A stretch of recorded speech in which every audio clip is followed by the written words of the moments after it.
Hey, real estate agents, welcome to the Weekly Closer. I'm your host, Jeff Underwood, along with my co-host, Joey Sampaga. It's the Preacher Man. The Preacher Man. That's your new name for 2020.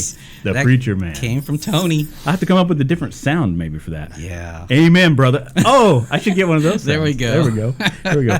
Hey, we have a great show with you today, and we actually have a guest that's here to help with the interview process. Our host. And that, I guess she's our actual host today. Yes. Toni McCarty with Fidelity National Home Warranty. How's it going, Toni? It's good. How's it going with you? Good.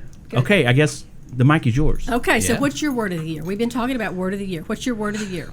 Oh, man, she put me on the spot. Yes. I have to think about that. Okay, Joey, what's your word of the year? Well, there's 3 words. God's word. More. Okay. Good. Is That's that okay? Good. That's absolutely All true right. word. It's not my word. What about you? What'd you think? You didn't give me enough time. Okay. All right. Before the end of the show, I'll come up with something. Yes. Okay. All righty. Well, I'm super excited. Googling. I asked to host this because of my friend Jesse Herfel. So Jesse is the regional director for the Southwest region for Keller Williams International.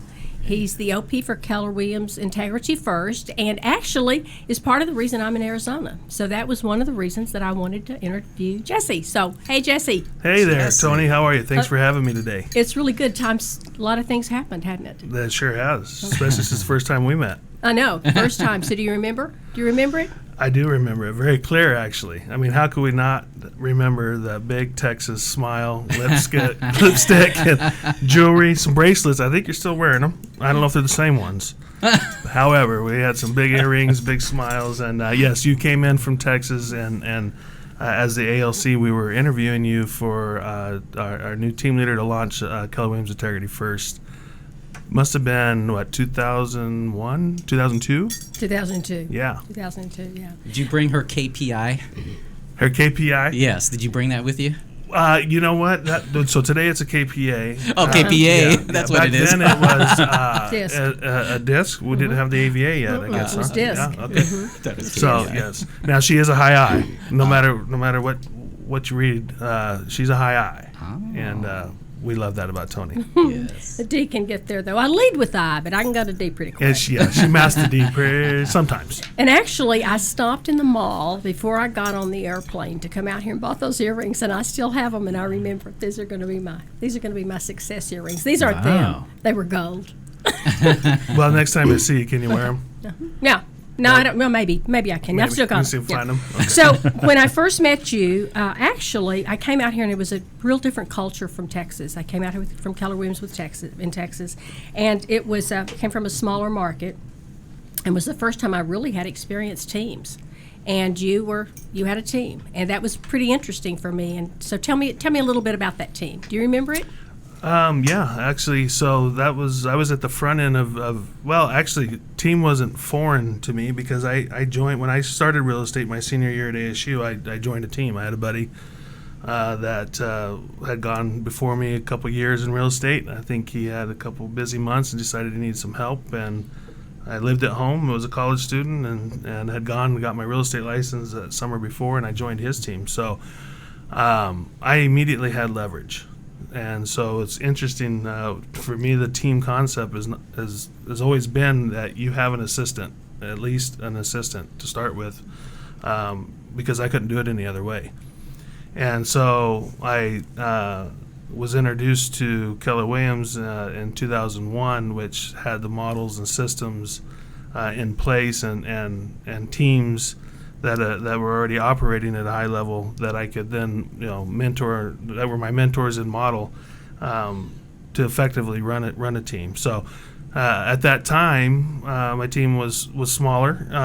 We had an administrative assistant and I believe one buyer's agent. Yeah, two buyer's agents. Okay. Mm-hmm. Yeah, when I got here, it was Courtney and Andy. So Courtney ran the administrative operations side, and Andy was the buyer's agent. But who was that lady? You had a lady that worked for you. All I can remember was her husband worked out at the casino. Anyway, I thought it was her, and then I thought Courtney. But anyway, that being said, so tell me how you got in real estate again. You said you were at ASU. So what were you going to be when you grew up? Yeah. So originally I was going to get on the fire department and do real estate on the side. Oh. So I came from, my dad was in the construction business, and a lot of ups and downs, right? And work was good, work was bad, and he traveled a lot.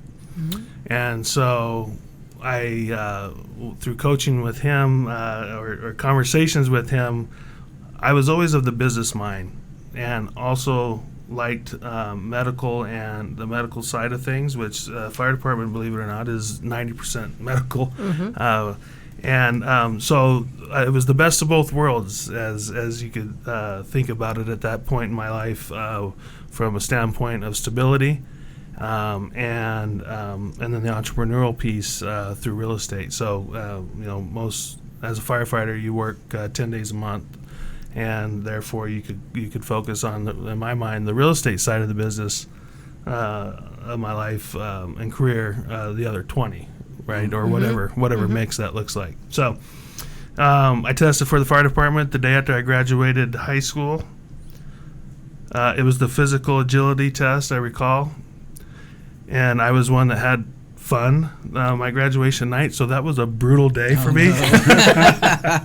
Anyhow, I did pass it, and I went on, started at Mesa Community, and then on ASU. I got a fire science degree and then a business degree. And as time went on, I continued to test for the fire department, and it really became more about what business do I want to be in? What business do I want to be in? And ultimately, long story short, ended up having friends that had gone into the real estate industry 2 to 3 years before I did, and saw what they were doing and from the far. And really liked what I saw. And there was some of that, maybe if they can do it, I can do it in there. And a lot of talking with them, and they ultimately said, "You'd be great. Come on, let's go." And so I did. I always worked through college. I'd work 75 hours during the summer for a construction company, and I'd sock the money away. I was very fortunate and had a mentor that I grew up with his kids that owned an electrical company that did government work. And so they paid Davis-Bacon wages. So I wasn't an electrician, but if I was touching copper wire, I got electrical pay. So I was making $35 an hour during the summers, and then worked part-time for him at his yard during the school. And he always said, as long as you're in school, you have a job. So that worked out really well for me. And then I said, you know what, about 3 years into that, I better start building my resume. And so I went and took a job, or applied for a job, and choked him down, calling to get an interview as a bank teller for B of A. And so I went there part-time for $7 an hour. It was kind of giggled inside when I signed up for that deal. And that was ultimately really good for me. That's where a lot of the transition happened in the mindset of what business. I ended up being the merchant teller real quick, and got into relationship with business owners around that particular branch. And that's when what business really started setting in. Also getting clarity that corporate probably was not for me.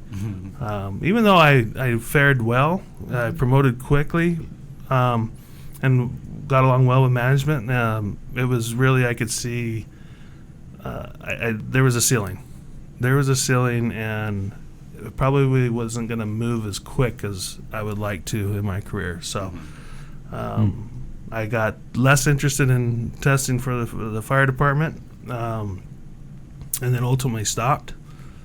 And then my buddy Trey went into real estate, and we had a meeting in October of '98. I was my last day at the bank, and I started my career in real estate December 1st of '98.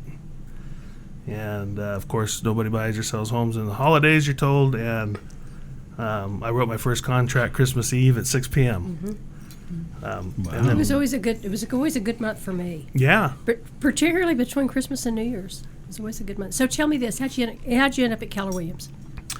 So I ended up at Keller Williams. So Steve Chater, which has been a mentor of mine in the real estate business and in life, quite frankly, and he he was my parents' agent growing up. And so I've known him since I was, I think, about 8 years old. And my dad didn't care for car salesmen and realtors, he says. But he loves Steve. How do you feel about lawyers? I'm sorry. Probably the same. Yeah, okay. Probably the same. But he loves Steve, and it was always a fun day when Steve was coming over to meet with my parents. And he took our family through relocating us from all the way from Queen Creek to Gilbert. You know, we moved to the city when I was in 5th grade. And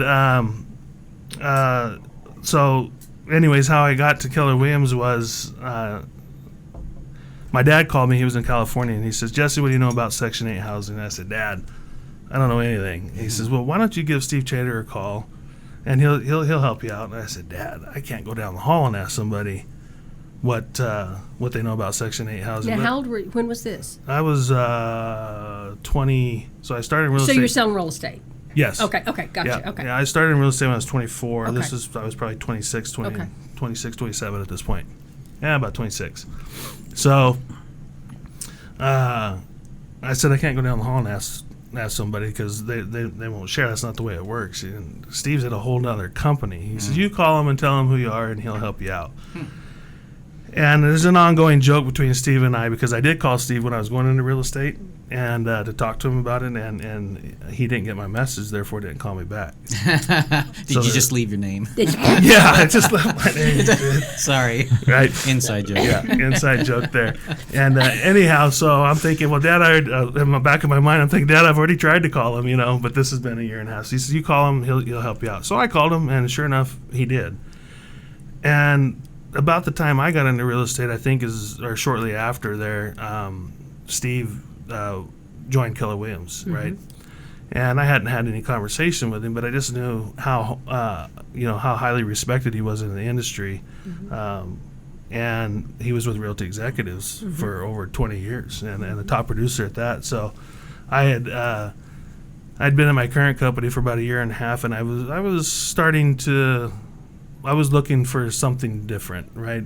So the Section 8 housing question ultimately was a lead-in question of, tell me about Keller Williams, and why are you here? So I went and met with Steve, and I sat down with him, and I walked in, and he knew my numbers. And I thought, well, that's interesting. Wow. And he said, congratulations for doing $5 million your first year in real estate. And I thought, $5 million? Did I do $5 million? What is $5 million? I don't know. We didn't talk that way. We talked. That's $150,000 GCI. Yeah, that's right. That's exactly right. Yeah, we talked GCI. We didn't talk volume and where I was at. So I had no idea, and I thought that was a lot of money. That is a lot of money first year. Yeah, first year. And do you know what the average sales price was back then? You remember? I don't. It was probably about 107, so 110. I was going to say about $120, something like that. Yeah, somewhere in there. Yeah. My first sale, however, was 216. I'll never forget it. Christopher Briggs. He and all my skill, he was looking from Tempe to the Superstition Mountains to the Santan Mountains, horse property or lakefront. Christmas Eve. And Christmas Eve, and he didn't want to come with me. And turns out he was getting a divorce and brought coming from the west side, he brought his dog with him every day. And I said, well, Chris, why don't we just jump in your truck and I'll ride with you and your dog. Yeah. And we'll go find your next home. So we did, up front, a lakefront over by ASU Research Park. Had nothing to do with horses or acreage. Anyway, so I went and met with Steve. He knew my numbers. That was impressive to me. Just as a side note, and I asked him about Section 8 houses, and then I said, "So tell me about Keller Williams." And so he started telling me about Keller Williams and the belief system and the Y4 and it's not a top-down company. It's ran by its agents, and there's an ALC, Agent Leadership Council, that truly votes on how they want to see the market centers ran. And so I remember sitting there thinking, man, I know why my dad likes this guy, and I'm not sure if he's full of it or if this is really true. The company is like this, and so I left that meeting and thinking that, right. So then I called him back, and I said, I need to meet again. And at that time, we were discussing opening another office with the company I was with, and then talking with Steve about opening an office. And so after the second meeting, I went back and I was trying to poke holes in everything, that he had shared with me about the culture and about the models, the systems, and running it as a business and not a sales career, and really the mentality around it and the path, which is what I was after. I was a 24/7 agent at that point in time, and didn't see another way, right? Even though I had an assistant and that type of thing, I ultimately phone rang, I answered it, and I went on the appointment, and I put the deal together, and then handed it off to the transaction coordinator. But and I didn't see a way forward, and nobody in that environment was doing anything demonstrating that there was a different way, right? And I thought, man, a whole life of this is not attractive. Yeah. So so I'm sitting there with Steve. He says, you know what you ought to do is you ought to go see Gary Keller teach Quantum Leap in Northern California. And I said, go see who teach what? Where? You want me to go get it on an airplane and go to see who teach quantum? What is Quantum Leap, right? And he says, oh, you will love it. It'll be phenomenal. And then, and then I finally put together, okay, Gary Keller Williams, okay. I'm under, So I didn't ask any more questions. I booked the flight, and it was just when Keller Williams was breaking into the Northern Cal area. So Gary was there teaching Quantum Leap. For Mike Brody and them. And Yep. Dillingham. Exactly. Yeah. And there was, I can't remember, there was 19 or 20, there was between 19 and 25 people in the room. And I took my assistant at the time, which was Andy Wise. Remember, Andy.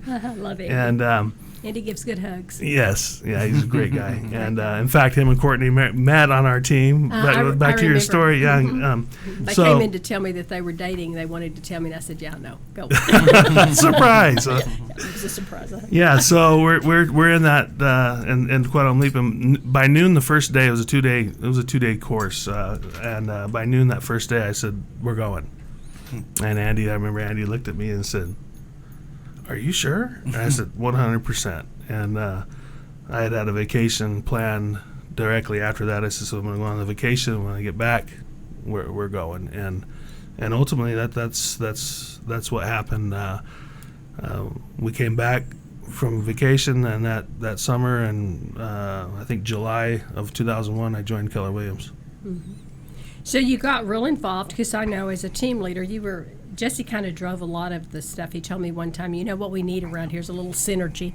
So we put together some contests, and you always participated. That was one of the things I appreciated about you, because as the top agent, the time you were I think the first agent I ever had that did $1 million GCI.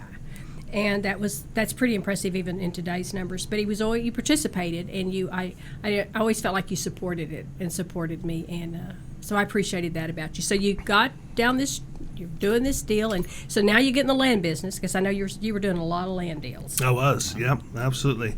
So I've always done residential and land, and have a passion for land, and I really like it because number one, the people that are involved in it. I represented, originally it was all farmer to farmer, and we would literally sit like we're sitting right now, and put the bullet points of the deal together, right? Shake hands, and then go have the attorney drop what we shook hands on, and that's the way it went. Exactly. Right? And I really love that part of it. Now, there's, if you know land, there's a lot of, depending on what you're dealing with, there's a lot of negotiable items within it, and a lot of things that come up through that process. So the bigger the challenge and the bigger the problem that I can help solve, the more enjoyment I get out of it, right? So the residential side was the bread and butter of the business and for me, and the land side of it was really the love because of all things I just said. As we went up through the 2000s, through the boom, through 2003, 4, 5. 5. You know. And the other thing I like about land and being involved in it is you truly, if you're plugged in, know things that are happening before Anybody else? anybody else. So you can make some really strategic plays and strategic buys, even if you're buying like me. At that time, was buying a lot of single family rental properties. And so when you know where the growth pattern is going and you know where development is going, you can really strategically get ahead of it and financially win by doing so. So, Jesse, was anybody doing any land banking then? I mean, buying and holding it? For speculating? Oh, a ton of speculation. That's what you were doing, a lot of that? Well, we did. So it went from farmer to farmer, right? Trading farms or somebody looking to acquire more farm ground to support their operation, whether it be strictly farming or supporting a dairy. And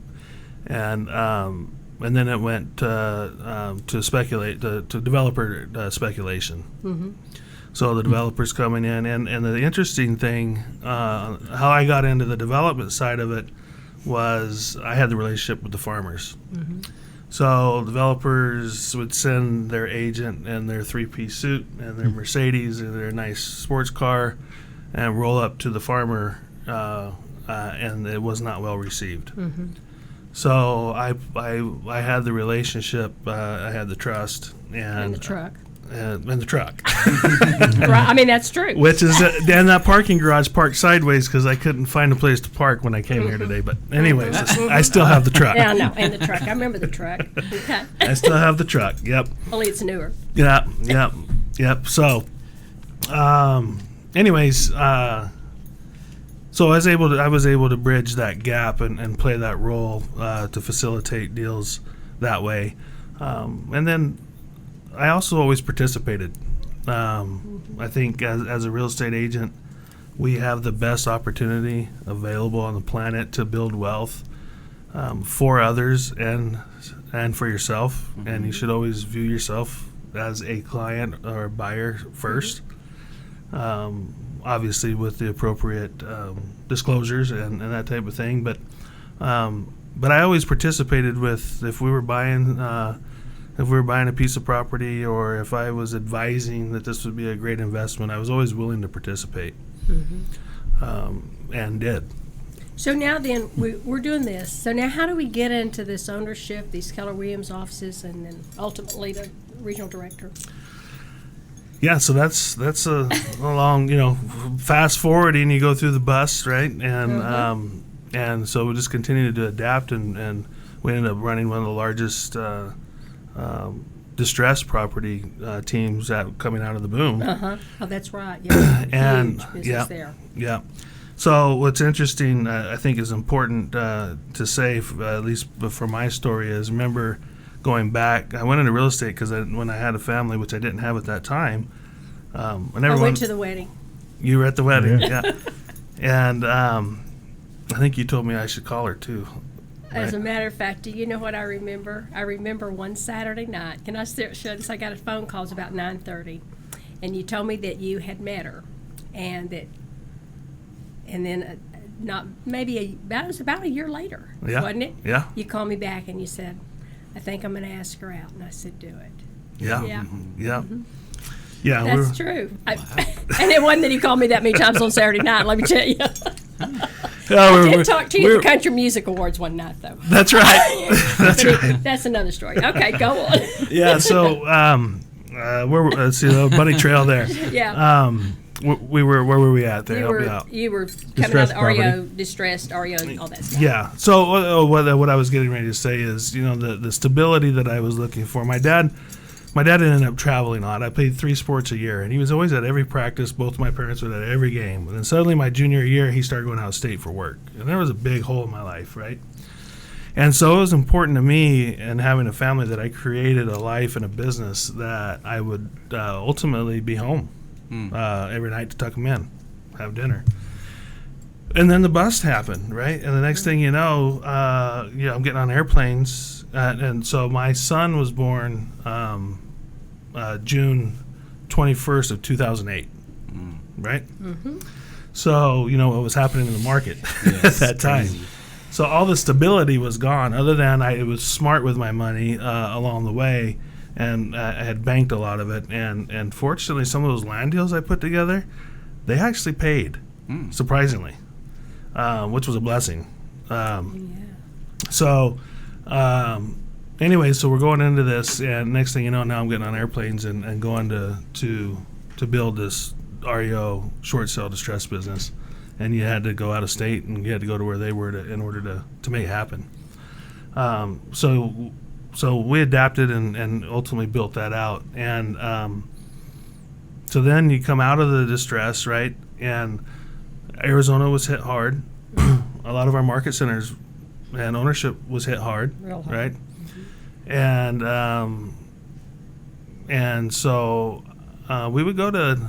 I would go to Keller, and I've been in Gary Keller's top 100 mastermind, top agent mastermind since the early 2000s, truthfully, I'd come back to Arizona in the Valley, and I would think, I think we're underplaying our opportunity here as a whole. And it's kind of like those conversations that you and I had back, right, when you were the team leader at our office. McCarty, we need some synergy. we need, and we did. We were flat. And we had phenomenal agents that were doing phenomenal business, including myself. But I felt that we could bring the Keller Williams value at a higher level. Mm-hmm. And ultimately, I started having conversations with Steve Chater, and went and opened a business center off of our Integrity First office, and we filled it immediately. Mm-hmm. And started creating some great synergy and momentum there, and really became attractive to agents, both new and mm-hmm. all the way from top agents to new agents, mm-hmm. And anywhere in their career. And I really was really important to me to pour into the industry and provide an opportunity and the way forward that I had experienced up until that time, and still today. And I didn't feel like it was happening at a high level locally. Mm-hmm. And so we had some tough conversations. Truthfully, we had tough. Steve and I had some, and which we have a very, very strong relationship, very respectful relationship. So we're able to have those conversations, all in a positive manner about how do we move this forward and how do we make this better. Mm-hmm. And we did. We sat down and figured it out, and off we went. And that was 3 years ago. Mm-hmm. Mm-hmm. It was a huge. I remember you had that huge grand opening at the. Oh yeah, it's a great deal. Okay, so how'd you get into leadership with Keller Williams International? Well, what's interesting is. So you became the OP. I became so the for operating. people that don't understand the Keller Williams model, just tell them what that is. So the OP is the operating principal of the market center, which is ultimately the owner of the market center, and they are in charge of hiring the team leader, and really providing the capital and the vision and everything that relates to the market center. Mm-hmm. From that perspective. So they also take the risk, right? That's right. Greater the reward, the bigger the risk. Yeah. Mm-hmm. So so I became the OP. What's interesting to answer your question is I didn't seek out to be the OP. It was through the conversations and the vision that I had for expanding Keller Williams Integrity First, that ultimately Steve came to me and said, "Would you like to be the OP?" Mm-hmm. And my initial response was yes. That's what flew out of my mouth. And then right behind it, I said, "Wait." Wait a minute. I don't know what I'm saying yes to. Mm-hmm. And I really didn't. I mean, I knew what I just said. Yeah. I knew that part of it. But the actual role, because here's the truth. If you look at OPs that have been in the role for many, many years and what they what their daily inputs were or are, and to be competitive in today's world, it's a different deal. Absolutely. It's a different commitment. And it's all respect. The world has changed, right? Absolutely. The landscape, industry's changed. the industry has changed completely. Absolutely. And so, it's not a passive role, I guess is what I'm saying. It is an active role, and you are part of that leadership team on a daily basis to drive the success of the market center, and ultimately that is through providing the highest and best value to our agents. And so I went home and I talked to my wife, and which is what I do when I need to bounce things off. She's my best business partner I have. And she said, Jesse, if you want to accomplish what you're looking to accomplish, you got to do it. And I said, you're right. So I went back Monday and I said, Steve, yeah, I'll do it. So let's figure it out. So my goal for Steve, and because this was an investment and part of his retirement plan, owning and building the market center, was that he would ultimately make more money as an investor with me being the OP than he did being a whole owner or a near whole owner and OP. And that's my commitment to that market center, which that means everybody wins at a very high level. That's involved through our profit sharing, and as we profit share more, our agents win more, and we don't profit share more if the agents aren't doing more business and more effective in their business. So I chose the vision of being number one in our region by the end of 2020, in profit share. And we're looking at it right in the face. We've made excellent strides, and we're positioned. It looks like it very well could happen. So when I came in, we were, I think, number 16 or 17 in the region. And we finished, I don't have the reports yet, but we finished 19, 5th or 6th in the region. So it's somewhere between, we'll land somewhere between 5, 6, or 7. So we'll have the report soon. Anyways, but I chose that as because of what it represented. And what it represented was really the burden was on the market center, right? If you think of profit share in the Keller Williams system, the burden it truly is on the market center because we've got to run a very, very tight ship. Lean and mean. Lean and mean, that's right.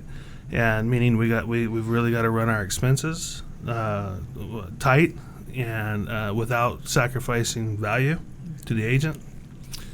And we run a very tight, highly productive ALC, which was lacking previously, and really pouring into their businesses, which, and then getting into business with the right people that think the same as we do and are wanting for the same type of businesses that we're looking to help build. And man, it really came together, and we're building it. It's a journey for sure. And so I run a mastermind with the top agents, and then I actually started running a secondary one that for those that are up and coming. And I had a small group that I really worked with on getting their business organizationally straightened out and operationally straightened out with their finances, or at least different ways to consider how to run the business, because that is one of my overriding concerns for the real estate agent, real estate teams, is profit. Absolutely. And I see and have seen over the years, and also experienced myself, so it comes near and dear. I've gone through times where the top number was great, but what I took to the bottom was not. And then you look up and you say, what for? Why would I be doing that? And profit should not be an event. It should be an ongoing piece of your business that you're monitoring at least monthly through your P&L. So we started bringing the P&L to the ALC meetings, and when the first time I asked for him to come, with their P&L, that there was a few of them that had it and a lot that didn't. And then there was some that wasn't comfortable sharing about it. So we talked in percentages, right? Rather than, it wasn't about getting into their Numbers. It was the other percentage. Yeah, result. yeah. I wanted to really start having a higher level conversation around profitability. So basically, the MREA's thing, we're going to go do it because it's proven, and that's how we're going to spend the money. Exactly. Okay. Exactly. And if you're out of the budget, then just know why. Yeah. Right. Understand why, rather than checkbook accounting and see what's left at the end of the year or the end of the month. Yeah. So to answer your question, I didn't seek out to be the OP, right? So, but ultimately landed there. Well, the same thing rings true with the RD role. I didn't seek out to be the RD intentionally. I got a phone call one day, and to tell me that I was going to get a phone call, and so I did, and I didn't know what it was about. It was just a phone call to discuss, just to have a conversation. And at that time, John Davis had called me, and we had a great conversation. It ended up going about 2 hours, and it was never said exactly until the end of it. He said, "Jesse, do you know what this call is about?" And I said, "Well, John, the only thing I can guess would be is opportunity. I didn't know if it was regional director. I didn't know what it was." And he said, "Yeah, you're absolutely right. And I'd like to fly to Austin and have further this conversation." So I wasn't sure where that was headed, and if I was even open to that. Not in a disrespectful way. It's just my plate was full, and it's kind of funny. Again, I didn't know what the opportunity was going to be about, and it took probably about a month between his calendar and mine, month and a half to get the meeting together.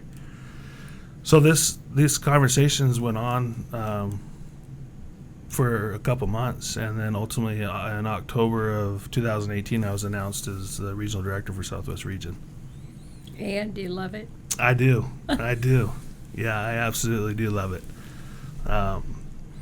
It was, as I look back, I feel like it was the next natural organic step in my career. As far as my sales team is concerned, I've been out of production for the most part for quite a few years. I do jump back. I had jumped back in as needed along the way, but my passion and desire was not in production any longer. That was hard for me to really come and get it up out of me to say, something I've been doing 18, 20 years. I'm ready for a bigger challenge. And that's a beautiful thing about Keller Williams, going back to the models and systems and a path like I shared earlier, is for a lot of people that could mean that you close that business, right? That's right. Because it's not a business. You are the business. That's right. And if you build it as a business and treat it as a business, which means it doesn't, you're not, everything doesn't run directly through you, then you have the opportunity to there's an opportunity for a succession plan for that business. And ultimately, in April of last year, I merged my team with Heather Openshaw, and she now runs the daily operation of that organization and has done extremely well with it. Actually, they call me. I must be in your database, and nobody ever called me before. Well, there you go. See? I don't mean that. I mean, it's true. She does. No, she it's calls true. Me, yeah, it's true. Our database gets more love today than it did probably for many years. Yeah. Matter of fact, actually, the first call I think I got was from her. She actually called me. So and she went, "Oh, you're that home warranty lady." Yeah, I'm the home warranty lady. So, okay. So do you have any questions for Jesse? I was just gonna get your thoughts on like the industry moving forward in 2020. What do you see the vision for that? The industry, what specifically are you asking? Just the real estate industry as a whole. For example, everybody gets worried about how many iBuyers are in the market and all these different things, right? So, what do you think going forward as far as commission compression? I mean, anything that you see that you're preparing for? I think, number one, there's always a market of the moment, right? We're in a strong seller's market, low inventory. Mm-hmm. The behaviors of the market are very similar to 2005. There's different players in the game, in the industry, which is great. I think competition is great and definitely breeds a higher level of service to the consumer, which is ultimately what we should be focusing on.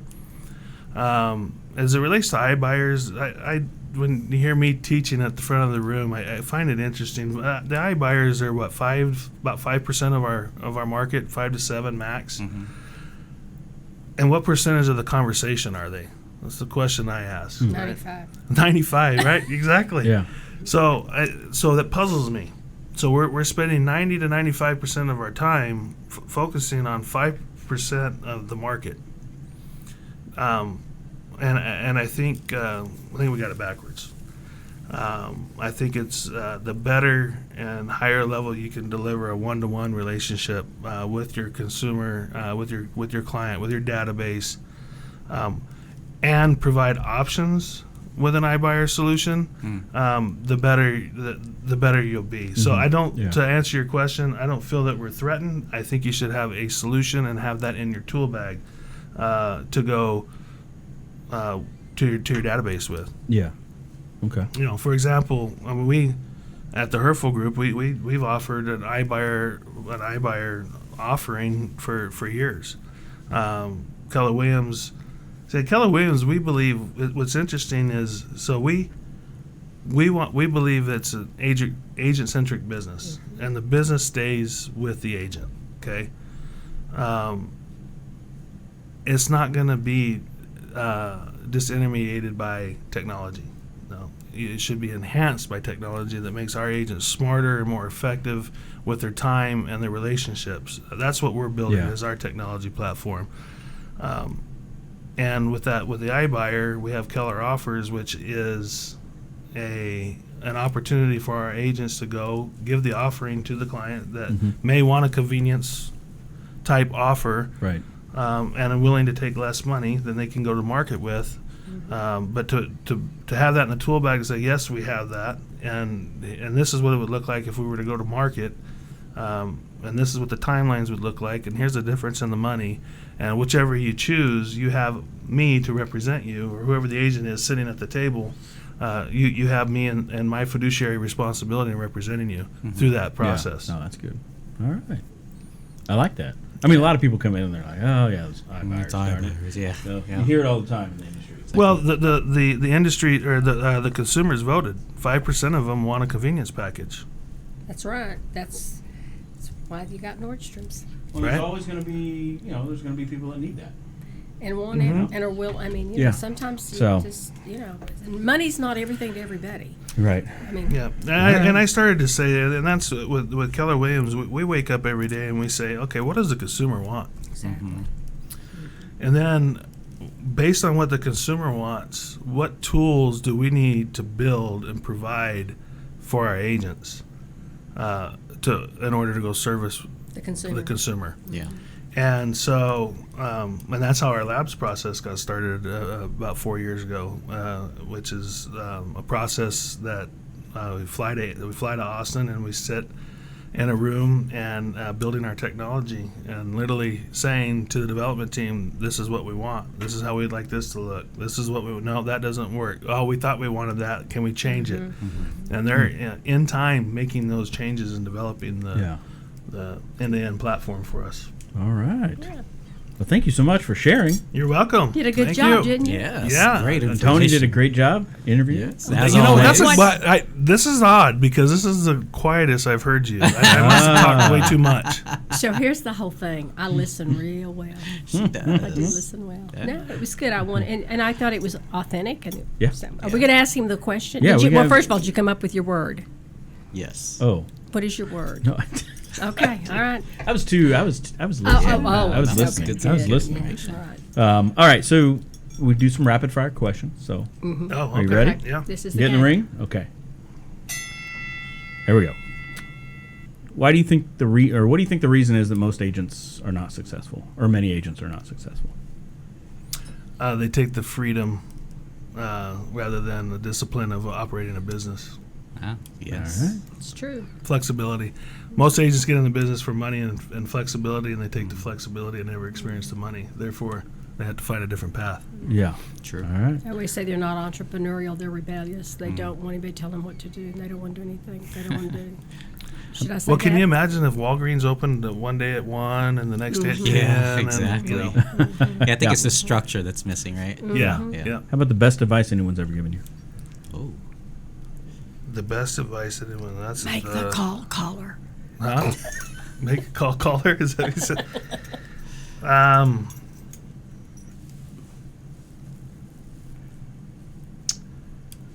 I would just that's a tough question. I could say a lot of different things, but ultimately, don't settle.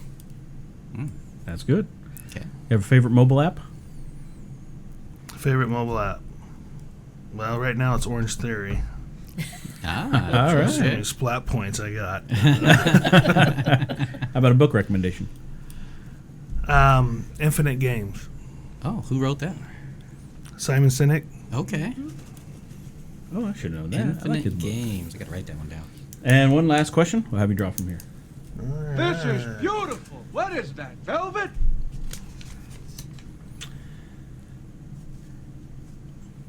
If you could travel anywhere in the world, where would you go and why? That's an interesting question.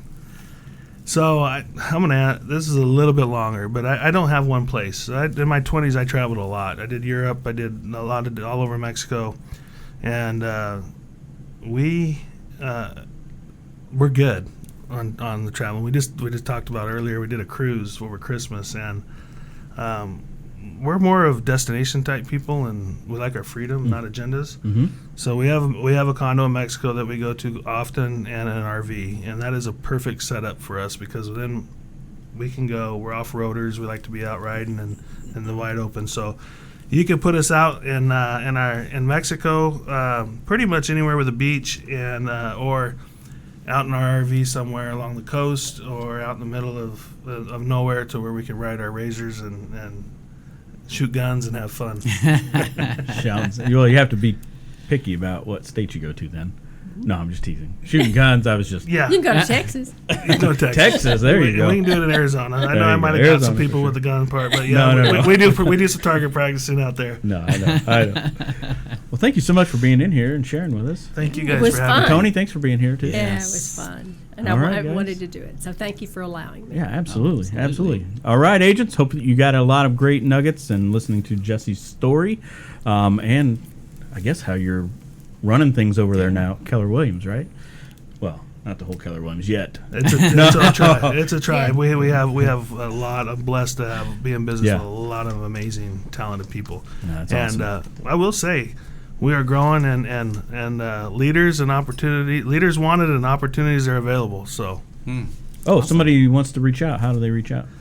you can give me a call at 602-705-2232. It's my cell, and Raquel's probably punching me virtually right now.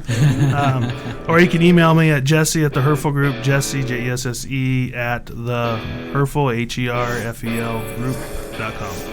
All right.